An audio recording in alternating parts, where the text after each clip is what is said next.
किसी कोई भी क्वेश्चन है आप लोग उसको पूछ सकते हो।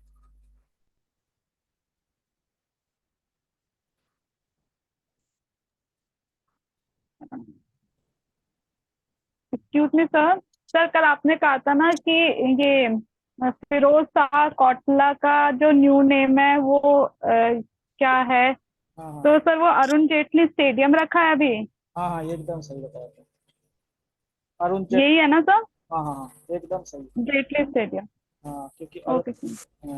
क्योंकि पहले जो अरुण जेटली थे वो दिल्ली क्रिकेट बोर्ड एसोसिएशन के अध्यक्ष थे, तो उन्हीं के नाम पे रखा गया है। Okay sir. और किसी कोई क्वेश्चन नहीं है? चलो कोई नहीं।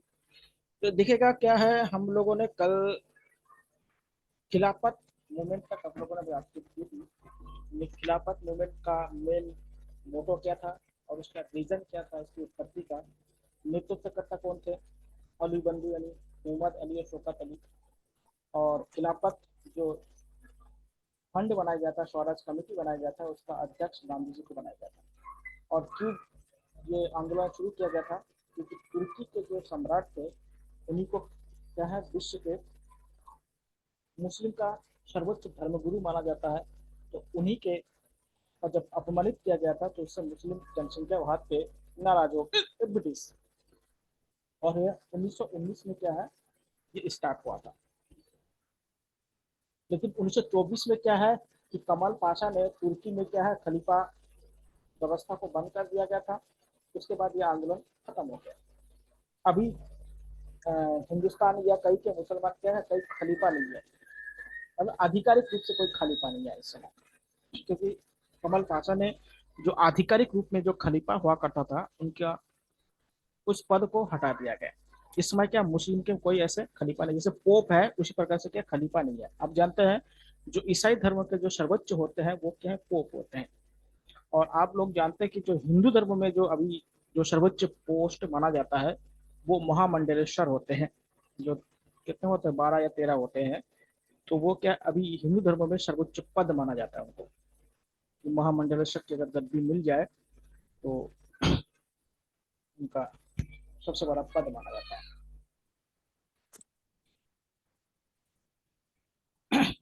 तो अभी हम अगला जो गांधी जी द्वारा चलाया गया जो मूवमेंट था वो था असहयोग आंदोलन।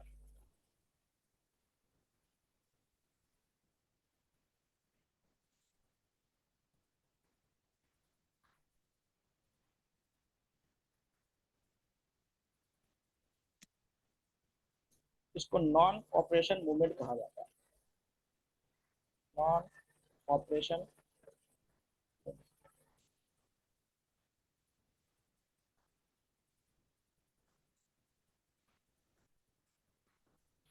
एक अगस्त 1920 को शुरू हुआ। शुरू कब हुआ था? 1 अगस्त 1920 को शुरू हुआ। इसे गांधी जी इसको क्यों शुरू करना चाहते थे? इसके पहले से पृष्ठभूमि बना था। रोलेट एक्ट से एक पृष्ठभूमि बना था। फिर जलियांवाला बाग हत्याकांड हुआ था, उससे एक पृष्ठभूमि भूमि बना। उसके बाद आपको बताते हैं 1916 में जो लखनऊ पैक्ट हुआ था, जो हिंदू मुस्लिम का लखनऊ पैक्ट हुआ था, उससे एक शक्ति मिला। फिर आपको एक चीज आपको बताया था, लेकिन उसको और डिटेल में थोड़ा बताना चाहिए था। होम रूल लीग आंदोलन हुआ था 1916 में। उससे भी लोगों में एक जागरूकता पैदा हुआ, उसका भी गांधी जी ने लाभ उठाया। और चौथा क्या था, खिलाफत मूवमेंट। इन सभी और इसके साथ क्या है, प्रथम विश्व युद्ध एक बहुत बड़ा मुद्दा था। प्रथम विश्व युद्ध में क्या होता है, जब अंग्रेज क्या था युद्ध लड़े तो भारतीय सेना का भी इस्तेमाल कर रहे थे और भारतीय राजस्व का भी इस्तेमाल कर रहे थे। जिससे क्या होगा कि देश में क्या होगा कि महंगाई बढ़ गया था।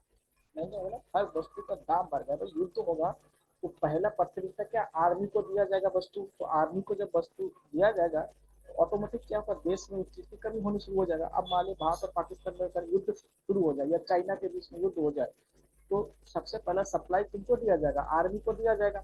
जब आर्मी को सप्लाई दिया जाएगा तो देश के जो नागरिक है उनका सप्लाई कम हो जाएगा। तो जब सप्लाई कम होगा तो जो डिमांड कम हो जाए, डिमांड बढ़ जाएगा, और सप्लाई जब कम होगा तो ऑटोमेटिक क्या होगा, वस्तु का दाम बढ़ेगा। तो उस समय भारत में क्या वस्तुओं का दाम बहुत बढ़ने लगा और लोग क्या था इससे परेशान हो गए। तो गांधी जी ने एक मौका देखा कि जो मौका है इस मौके का क्या फायदा उठाया जाए।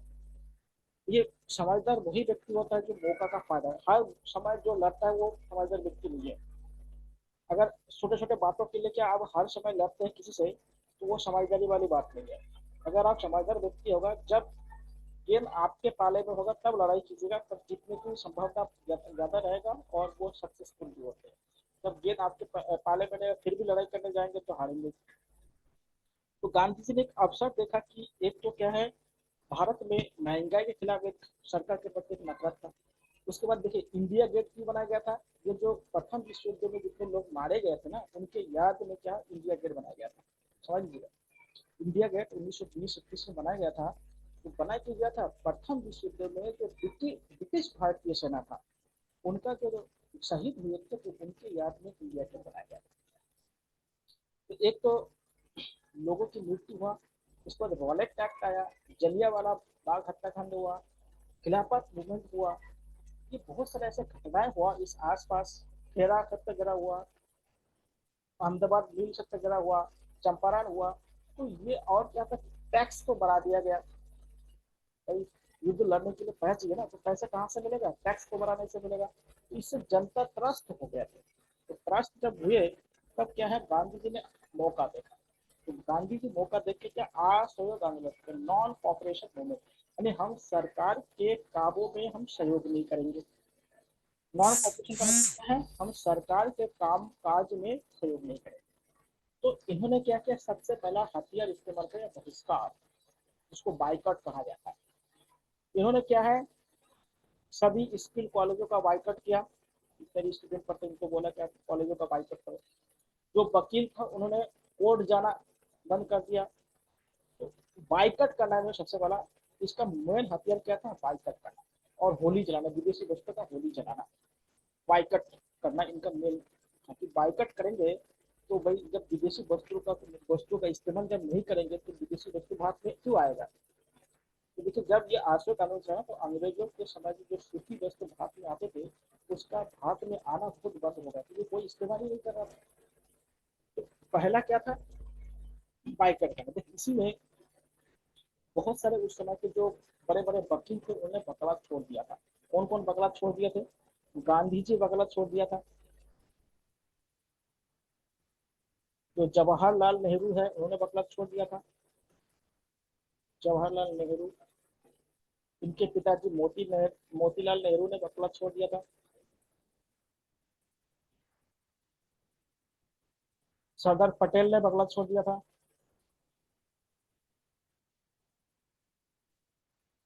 राजेंद्र प्रसाद ने छोड़ दिया था।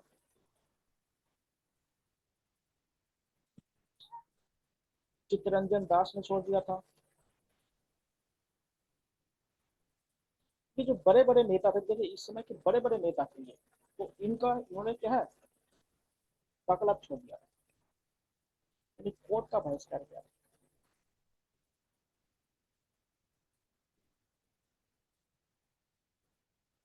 उसके बाद सुभाष चंद्र बोस जिस समय आईसीएस पास करके भारत आए थे तो सुभाष चंद्र बोस के नेतृत्व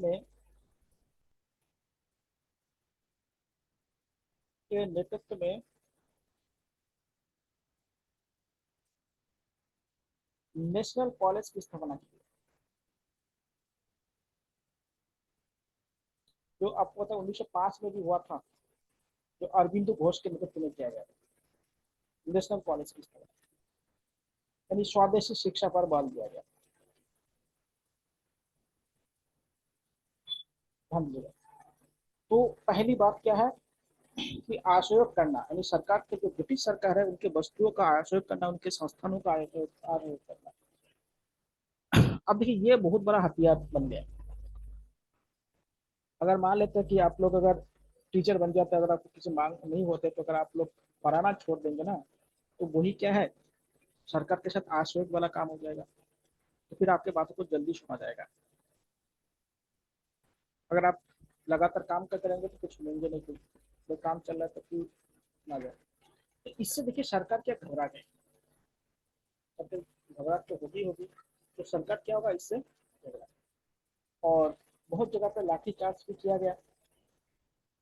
और लाठीचार्ज करने में और गिरफ्तारी भी किया गया, क्योंकि सबसे पहले अगर पुरुष में देखा जाए तो चित्तरंजन दास को सबसे पहले गिरफ्तार किया गया। अगर आपसे पूछा जाए कि अशोक आंदोलन में सबसे पहले किसकी गिरफ्तारी हुई थी, चित्तरंजन दास। और महिलाओं में बसंती देवी को गिरफ्तार किया, जो चित्तरंजन दास के पत्नी थी बसंती देवी। इन दोनों को क्या सर्वप्रथम गिरफ्तार किया गया। ये क्वेश्चन पूछा गया उत्तराखंड समूह में कि अशोक आंदोलन में सबसे पहले किस व्यक्ति को गिरफ्तार किया गया।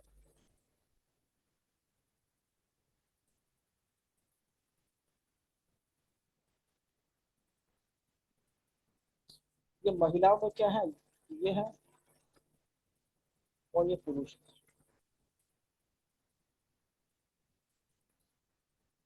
लेकिन आंदोलन आगे बढ़ता गया, और ये आंदोलन क्या है, जब किसानों तक पहुंचा और गांव तक जब ये आंदोलन पहुंचा, तो गांव के लोग क्या होता है, ये बहुत ज्यादा उग्र हो गए।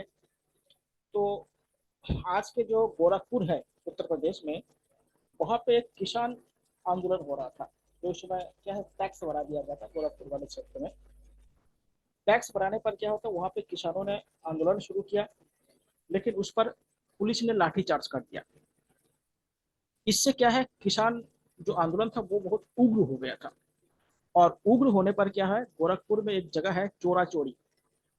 तो चोरा चोरी जो पुलिस थाना था, उसमें पुलिस कर्मियों को बंद करके आग लगा दिया गया था। और आग लगाने से क्या है, उसमें वो पुलिसकर्मी जो लगभग 22 पुलिसकर्मी थे, उनका देहांत हो गया। अब देखिए, पहले तो विचारधारा पे लड़ाई हो रहा था, अब लड़ाई किसमें हो गया, सरकार के साथ होना शुरू हो गया। भाई, लॉ एंड ऑर्डर का क्या है, उल्लंघन हुआ, कानून व्यवस्था का उल्लंघन। पहले क्या विचारधारा का लड़ाई था तो चल रहा था, लेकिन अब कानून का लड़ाई शुरू हो गया। जैसे कानून, ये घटना कब हुआ था, 5 फरवरी 1922 को हुआ था। कौन सा कांड, इसको चोरी चोरा कांड कहते हैं। और ये कहाँ हुआ था, गोरखपुर में। कहाँ हुआ था, गोरखपुर। इसमें 22 पुलिसकर्मियों को क्या जिंदा जला दिया गया। कारण क्या था कि रैली का विरोध करने पर लाठीचार्ज किया गया था, तो उससे किसान उग्र हो गए थे। और उसमें क्या है, 22 पुलिसकर्मी को क्या, 22 पुलिसकर्मियों को क्या जला दिया गया था, कर्मियों को जला दिया गया।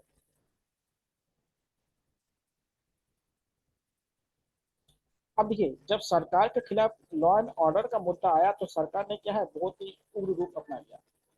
तो गांधी जी ने देखा कि अगर इस उग्र रूप में अगर आंदोलन को जारी रखेंगे, तो लोगों की ज्यादा हताहत होने की संभावना है, मृत्यु हो सकता है, गिरफ्तारी तो होगा ही होगा। गोली चलाएंगे तो भाई, उस समय अंग्रेजों के पास गोली था, तोप था, वो चलाएंगे तो क्या होगा, मृत्यु बहुत ज्यादा होगा। तो इसलिए क्या है, 12 फरवरी को 1922 को क्या है, अशोक आंदोलन को वापस ले लिया। क्या कर दिया, वापस ले लिया।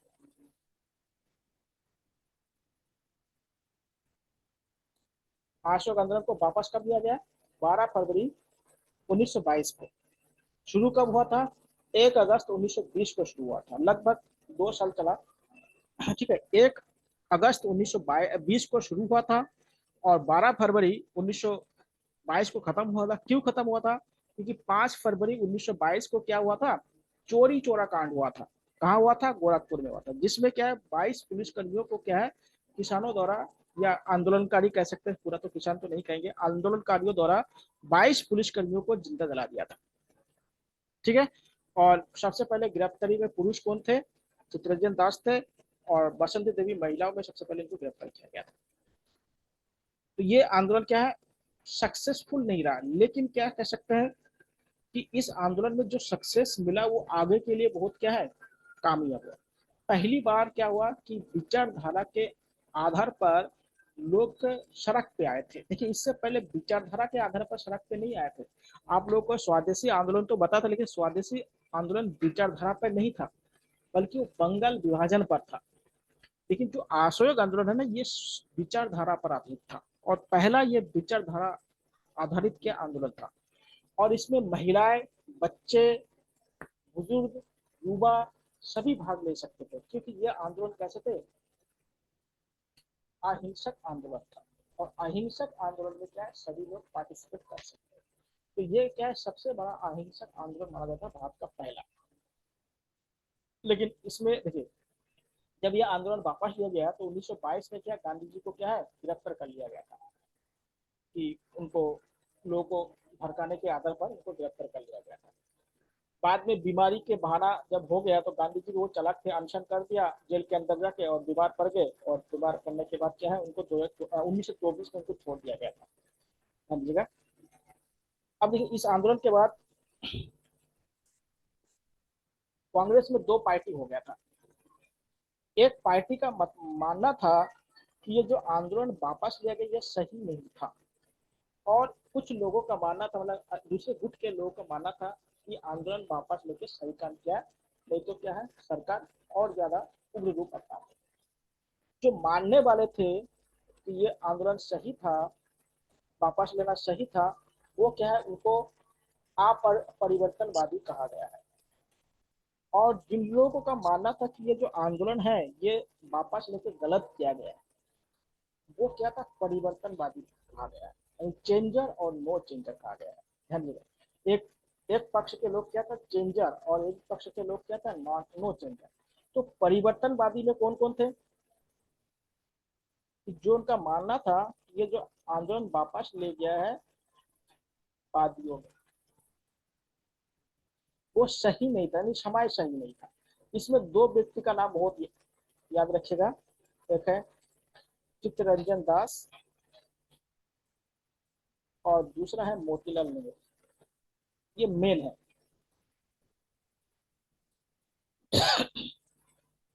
इन्होंने कांग्रेस से इस्तीफा दे दिया, और इन लोगों ने क्या है, कांग्रेस से इस्तीफा दे दिया, और 1923 ईस्वी में इलाहाबाद में एक नया पार्टी बनाया था, जिसे स्वराज पार्टी कहा जाता है। इसे क्या कहते हैं, स्वराज पार्टी। तो स्वराज पार्टी का गठन कब हुआ, 1923 में। कहाँ पे हुआ, इलाहाबाद। इसके अध्यक्ष कौन थे, चित्तरंजन दास इसके अध्यक्ष थे। पार्टी के अध्यक्ष कौन थे, चित्तरंजन दास। और महासचिव कौन थे, उसको जनरल सेक्रेटरी कहा जाता है, वो थे आपके मोतीलाल नेहरू। और जो आप परिवर्तनवादी थे,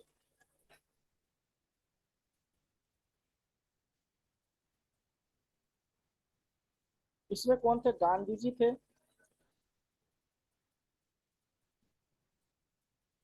उसके बाद सरदार पटेल थे,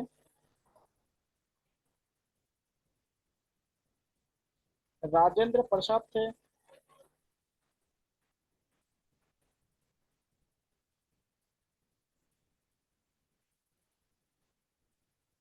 अबुल कलाम आजाद थे।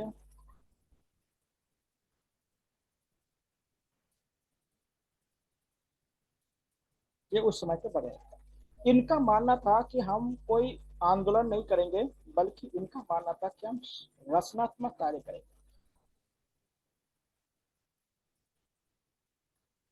इन्हें रचनात्मक कार्य पर बल दिया। रचनात्मक कार्य का मतलब होता है कि चरखा काटना, सामाजिक कार्य करना, जिससे लोगों में क्या है, विश्वास को बनाए रखा जा सके। आप जानते हैं, इसी समय क्या था, कांग्रेस पार्टी द्वारा बड़े पैमाने पर लोगों को क्या है, चरखा बांटा गया था। उसमें यह बताया गया कि जो व्यक्ति, जो युवा है या जो बुजुर्ग, मतलब वयस्क है, उनको अपने वस्त्र क्या है, खुद बनाना चाहिए। मतलब सूत काट के उनको वस्त्र खुद बनाना चाहिए। ये कांग्रेस ने नारा दिया था। तो भाई, क्यों, क्योंकि बहिष्कार को अपनाना था, तो बहिष्कार कैसे अपना पाएंगे, जब आप उनका विरोध करेंगे तभी तो अपना पाएंगे। तो ध्यान रखिएगा। तो ये आंदोलन चला गया था। इनका काम था रचनात्मक कार्य, यानी जो गांव को सहायता करना, कई बाढ़ आ गए, कई महामारी फैला है, उसको देखना, बाढ़ वगैरह को देखना। तो रचनात्मक कार्य पर फोकस किया। लेकिन जो परिवर्तनवादी था, इनका फोकस था उस समय के जो विधानसभा थे, इनका कार्य, इनका फोकस क्या था, विधानसभा में पहुंचकर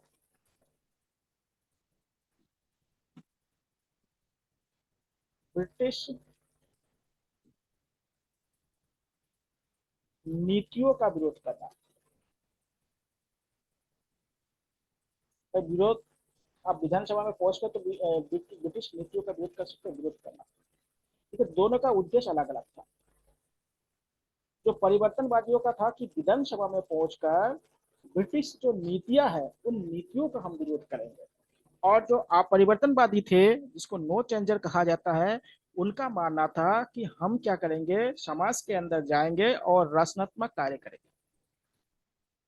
ठीक है, क्या कौन सा कार्य करेंगे, रचनात्मक कार्य करेंगे। तो ये क्या है, असहयोग आंदोलन के बाद क्या, कांग्रेस पार्टी में दो विभाजन हो गया था। और इसी में क्या 1923 में क्या है, कौन सा पार्टी बना, स्वराज पार्टी बना।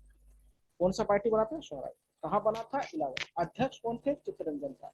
महासचिव कौन थे, मोतीलाल नेहरू। ये बहुत बार क्वेश्चन पूछा गया उत्तराखंड में, हम देखिएगा। अब इसमें स्वराज पार्टी को पहले पहले बहुत क्या है, सफलता भी मिला था। उनको केंद्रीय विधानमंडल में भी अच्छा खासा सदस्य उनके चुन के आए थे। और विट्ठल भाई पटेल को क्या है, विधानसभा का अध्यक्ष बनाने में भी ये लोग कामयाब हो गए थे। ठीक है, 1925 में जो सरदार पटेल का जो बड़े भाई थे, उनका नाम था विट्ठल भाई पटेल। 1925 को विट्ठल भाई पटेल को विधानसभा का अध्यक्ष बनाया गया। पहला भारतीय धनराशि विधानसभा का अध्यक्ष बनाया। इसने बनाया था, स्वराज पार्टी ने बनाया था, नहीं। विट्ठल भाई पटेल को बनाया गया था विधानसभा। ये पहला भारतीय है जिनको भारत मतलब विधानसभा का अध्यक्ष बनाया गया था। और किनके द्वारा बनाया गया था, स्वराज पार्टी के द्वारा। लेकिन 1925 में चित्तरंजन दास की मृत्यु हो जाती है। उसके बाद क्या, स्वराज पार्टी कमजोर पड़ जाते हैं और धीरे धीरे स्वराज पार्टी का जो शक्ति था वो कमजोर पड़ गया।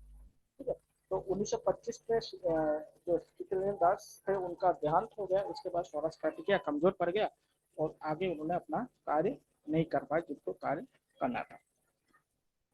तो इतना आप स्वराज पार्टी के बारे में जान लीजिए। अब देखिए घटना कौन सा हुआ इसके बाद, देखिएगा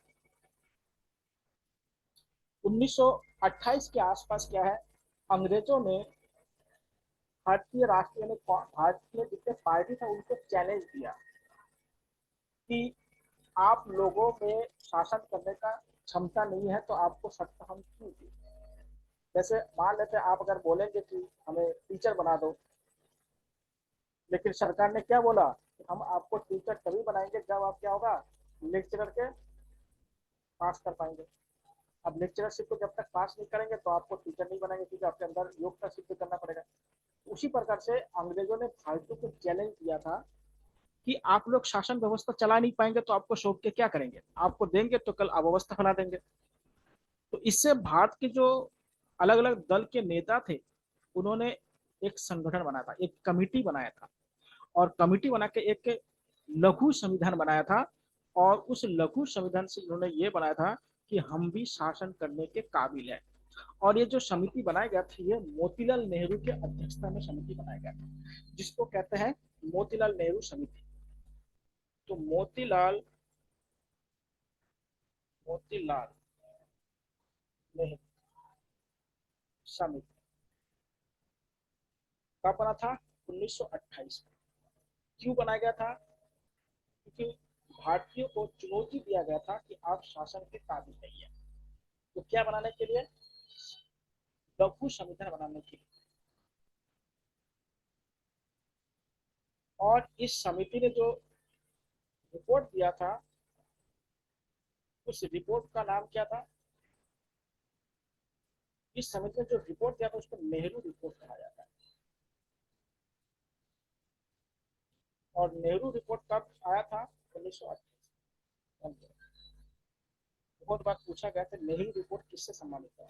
तो नेहरू रिपोर्ट किस संबंधित है, कि अंग्रेजों ने जो चुनौती दिया था उसको स्वीकार करते हुए भारतीय नेताओं द्वारा एक लघु संविधान बनाकर अंग्रेज सामने प्रस्तुत करना, उसी को क्या कहता है, नेहरू कमेटी कहा जाता है, मोतीलाल नेहरू, और इस रिपोर्ट को नेहरू रिपोर्ट कहा जाता है। इसके बाद आता है साइमन कमीशन। ठीक है, साइमन कमीशन इंपॉर्टेंट है।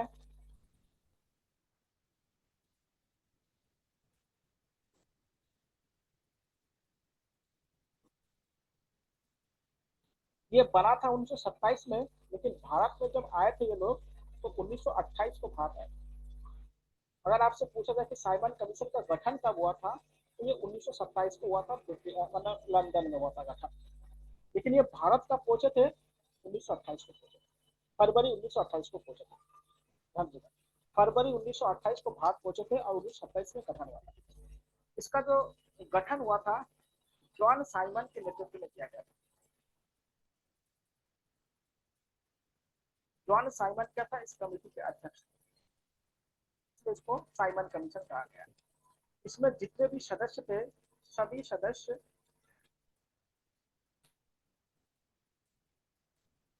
अंग्रेज थे, इसलिए इस समिति को क्या कहा गया है, इस समिति को स्वायत्त कमेटी कहा गया या व्हाइट कमेटी कहा गया। क्यों, क्योंकि इसमें कोई भी इंडियन नहीं थे, क्या नहीं थे, इंडियन।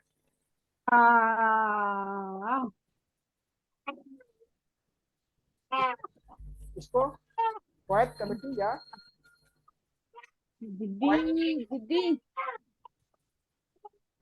कमेटी कहा गया। एक बात ध्यान दीजिएगा, ये जब फरवरी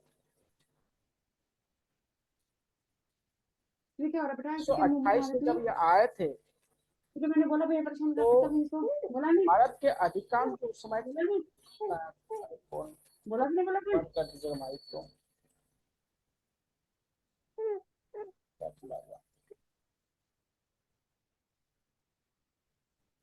यहाँ पे ऐसे करके कॉपी की रहती सुना करो। तो देखिए जब 1928 में आए थे तो इनका क्या है, लगभग सभी पार्टी ने इसका विरोध किया था। लगभग सभी पार्टी ने क्या था, भारत के लगभग सभी पार्टियों ने विरोध किया था।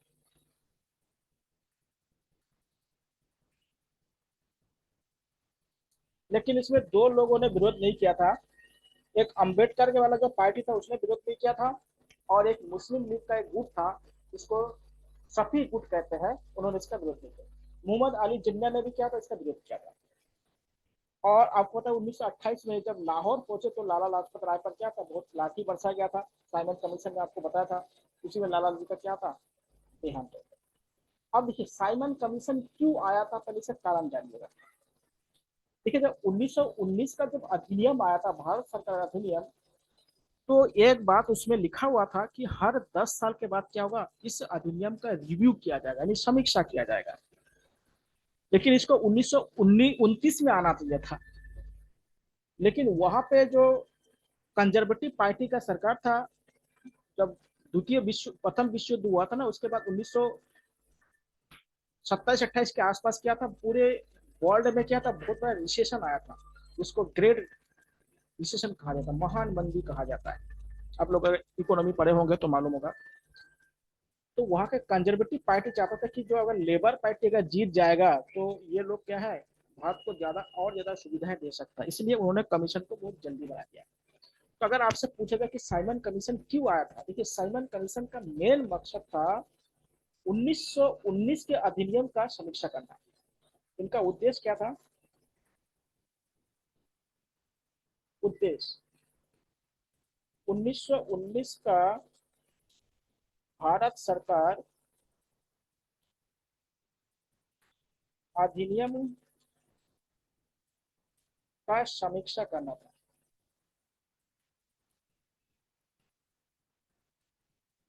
रिव्यू करना था। तो इनका मेन उद्देश्य क्या था, कि जो 1919 का जो अधिनियम बनाया गया था उसका रिव्यू करना था। रिव्यू करके सरकार को बताना था कि भारत को और क्या सुविधा दिया जा सके या भारतीय परिप्रेक्ष्य में और क्या नवीनता लाया जा सके। तो इस कमीशन का मेन उद्देश्य था, लेकिन इससे कोई हल नहीं निकला कि भारत के सभी पार्टी ने इसका विरोध किया। तो इसके बाद क्या है, सरकार ने भारत के जो बड़े बड़े नेता थे उनको भारत से नहीं बल्कि लंदन में उनको बुलाया गया कि अब लंदन में आइए, हम लोग आपसे विचार करते हैं, फिर क्या भारत के बारे में कुछ नया सोचते हैं। जिसे क्या कहते हैं, गोल मेज सम्मेलन कार्यक्रम, इसको राउंड टेबल कॉन्फ्रेंस कहा जाता है, आप लोगों ने सुना होगा। जब इससे हल नहीं निकला तो फिर कौन सा सम्मेलन किया गया है, गोल मेज सम्मेलन किया गया।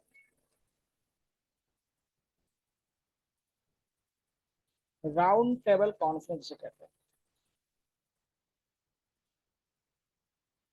Round table conference. ठीक है, 3 कॉन्फ्रेंस हुआ था। कब कब हुआ था? नंबर 1 1930 में हुआ था, नंबर 2 1931 में हुआ था, और नंबर 3 1932 में हुआ था। ठीक है, पहले कॉन्फ्रेंस में कांग्रेस नहीं पहुंची, कांग्रेस उसमें शामिल नहीं हुआ था। दूसरे जो कॉन्फ्रेंस हुआ था जो 1931 में हुआ था, इसमें कांग्रेस की तरफ से महात्मा गांधी गए थे। कौन शामिल हुआ था? महात्मा गांधी। ये क्वेश्चन पूछा जाता है। महात्मा गांधी कांग्रेस की तरफ से गए थे और सरोजिनी नायडू निजी पैसे से गए थे। हाँ जी। इन तीनों कॉन्फ्रेंस में जो अंबेडकर जी है, अंबेडकर जी ने तीनों सम्मेलन में भाग लिया था। कि अंबेडकर जी दलितों का क्या प्रतिनिधि कर रहे थे। और ये सम्मेलन कहाँ हो रहा था? ये सम्मेलन हो रहा था लंदन में। ये सम्मेलन कहाँ हो रहा था? लंदन में हो रहा था। ठीक है, लंदन में सम्मेलन हो रहा था। तो पहला जो राउंड टेबल कॉन्फ्रेंस हुआ था 1930 में हुआ था, दूसरा 31 में हुआ था, और तीसरा क्या है, 32 में हुआ था। ये जो तीसरा कॉन्फ्रेंस हुआ था, इसमें एक ड्रॉप लाया गया था जिसे क्या है, सांप्रदायिक प्रचंड कहते हैं या कम्युनल अवार्ड कहा जाता है। क्या था? Communal award. इसमें यह बताया गया था कि जो दलित था, दलितों को पृथक निर्वाचन निर्वाचक मंडल दिया गया था। अब बोलेंगे पृथक निर्वाचक मंडल क्या है, यानी जो सेपरेट इलेक्शन राइट किसे कहते हैं। आजकल उसका दूसरा रूप है, आजकल आरक्षण है। देखिए, आपको बताऊंगा, जब एक आपको इसमें और एक चीज बताना है। जो एक्ट आए थे ब्रिटिश सरकार के माध्यम से, उस एक्ट के बारे में ही बताना है। देखिएगा, सबसे पहले 1919 में मुसलमानों को दिया गया था, पृथक निर्वाचन मंडल दिया गया था, यह अधिकार दिया गया था 1919 में। और 32 में क्या है, दलितों को दिया गया था। इसमें क्या था, देखिए आरक्षण और इसमें अंतर समझ ले। क्या देखिए, आरक्षण में क्या होता है, जिनको आरक्षण मिलता है वही चुनाव में खड़े हो सकते हैं और वोट सभी कर सकते हैं। अंतर देखिएगा, आरक्षण में क्या है, जैसे मान लेते हैं आपके अल्मोड़ा वाला सीट क्या है, एससी के लिए रिजर्व है। लोकसभा की बात बोल रहा हूँ। अब अल्मोड़ा में कोई एससी ही खड़ा हो सकता है, लेकिन वोट सभी करेंगे, चाहे वो सवर्ण हो, चाहे मुस्लिम हो, चाहे वो ईसाई हो, उससे कोई मतलब नहीं है। आप देखिए, नालक वाला जो सीट है विधानसभा का, वो है एसटी के लिए आरक्षित है। वहां पे एसटी ही खड़ा हो सकते हैं और कोई खड़ा नहीं हो सकते। लेकिन पृथक निर्वाचन में क्या था, अगर मान लेते हैं किसी एससी को अगर अधिकार दिया गया, तो वहां पे एससी ही खड़े होंगे और एससी लोग ही वोट करेंगे। ठीक है, अंतर समझिएगा। पृथक निर्वाचन का मतलब होता है कि जिनको अधिकार दिया गया है वही वर्ग के लोग ही खड़े होंगे और उसी वर्ग के लोग ही क्या है, वोटिंग कर सकते हैं।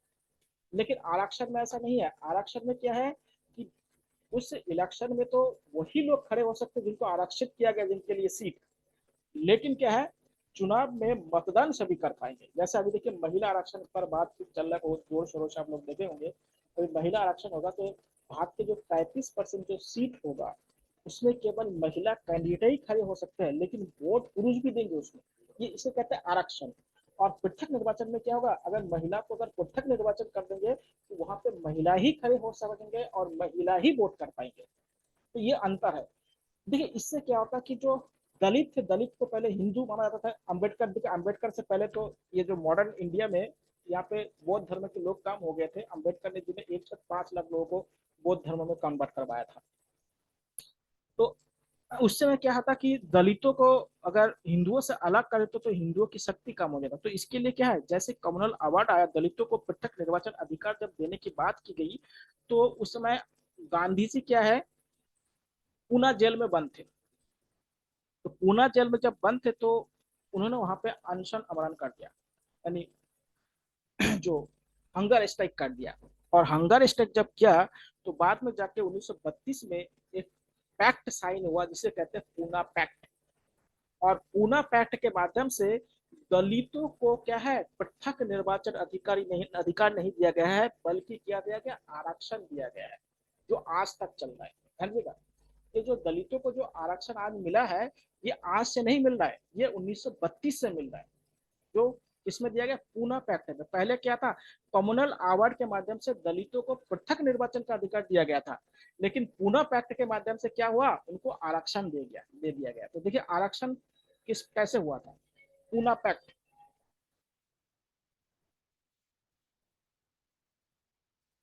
पूना पैक्ट या इसको पूना समझौता कहते हैं, 1932। इसमें समझौता हुआ था। इसमें क्या, दलितों को क्या दिया गया, दलितों को आरक्षण दिया गया।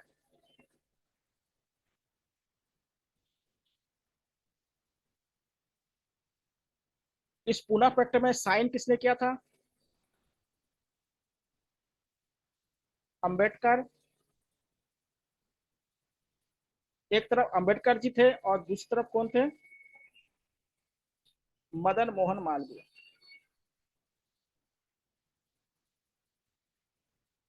तो ये हो गया पूना पैक्ट। पूना पैक्ट के माध्यम से दलितों को क्या है, आरक्षण मिला है।